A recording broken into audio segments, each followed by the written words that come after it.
Армысыздар, құрметті оқырмандар, әріптестер, желі қолданушылары.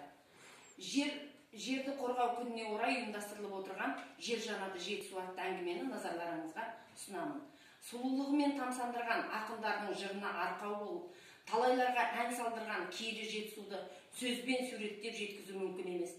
Табиғаттың барлық сұлулығын өз бойына жинап алған жетісудың өзен көлдері, тау тастары мен жазық даласы сан мыңдаған тарихтардан сыр шертеді.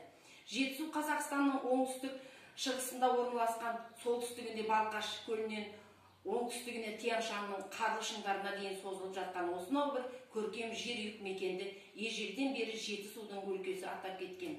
Осылай деп аталуының себебі жердің шырайын беретін Іле, Тентек, Лепсі, Басқан, Ақсу, Қаратал, Көксу сияқты өзендердің осы мекеннен ағып өткендігінде екен.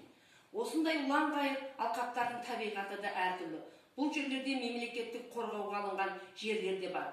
Тау етегінің ауасы ылғалды, салқын болса да, енді бір жерлерде көкмайсаға бай, кішкентай өзендер мен тау бұлақтары көп, егін егіп мал жаюға өте қолайлы жерлерде кездеседі екен.